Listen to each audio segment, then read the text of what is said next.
Dear student কেনে আছা সকলে? আশা কৰো সকলে ভালে আছে।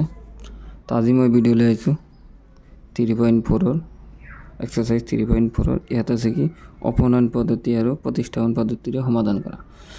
তো প্ৰতিস্থাপন পদ্ধতি কি, ইয়াৰ আগত মই যেটো অংক কৰি দিছো 3.3 তাত মানে যেখিনি অংক কৰিছো গোটেইখিনি প্ৰতিস্থাপন পদ্ধতিত। তো সেই পদ্ধতিত অংক কৰিব প্ৰতিস্থাপন আৰু অপনয়ন পদ্ধতি কি হেতু মই কৰি দি আছো। তাৰ কাৰণে মই 1 নম্বৰ উদাহৰণটো লৈছো। ইয়াত প্ৰথমে আমি কি কৰিম, এইটো ভালকৈ ইয়াত লিখি ল'ম। প্ৰথমে কি দি আছে x plus y equal 5 আৰু আছে কি twice x plus minus 3y equal 4 ইয়াত 1 নম্বৰ আৰু ইয়াত 2 নম্বৰ।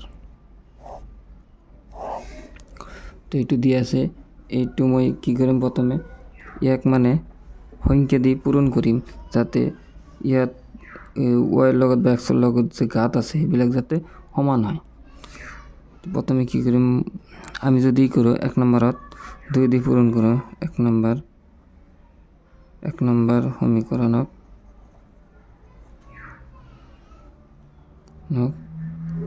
2 এৰে পূৰণ কৰি পাও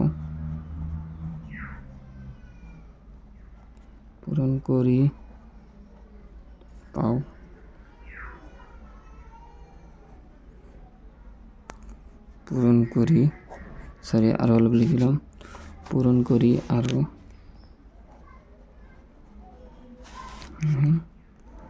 2 নম্বৰ সমীকৰণক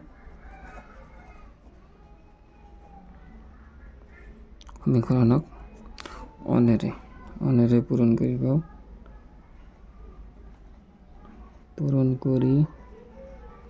পাও।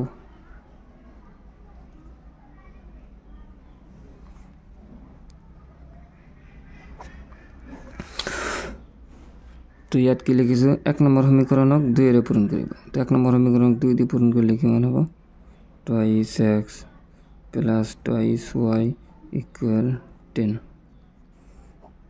ইয়াক দিম 3 নম্বৰ আৰু ইয়াক যদি 1 এৰে পূৰণ কৰো তেনেহলে সেমি থাকিব twice x minus 3y equal 5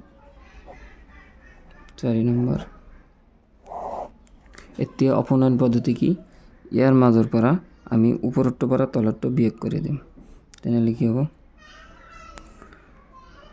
এটো যদি বিয়োগ হয় তেনেহলে ইয়াত 0 আহিব আৰু ইয়াত যদি বিয়োগ হয় মাইনাস হয়, মাইনাস প্লাস হ'ব তেনেহলে প্লাস 5y হ'ব ইকুয়াল, এইটো যদি মাইনাস হয় তেনেহলে 10 এর পৰা 5 গলে কিমান থাকব 5। তো y ইকুয়াল কিমান আহিব, আমাৰ y ইকুয়াল আহিব 1। এতে 1 টো আমি যিকোনো এটা সমীকৰণত বহাই দিলে হ'ব। আমি কি কৰিম, 1 নম্বৰ সমীকৰণ লম। 1 নম্বৰ সমীকৰণত আমাৰ কি দিয়া আছে, x plus y equal 5। তো x plus y এর মান কিমান আছে 1 equal 5 x equal 5 minus 1 এবেলে plus আছে এবেলে কি হবে মাইনাস। এটাকে x equal কিমান হ'ব 4 y equal 1। x এর মান পাইছো আমি 4, y এর মান পাইছো 1। তো আজিৰ কাৰণে ভিডিও এখানে, যদি ভিডিওটা ভালো লাগে অবশ্যই লাইক করে দিবা, চ্যানেলত নতুন হলে সাবস্ক্রাইব করে দিব।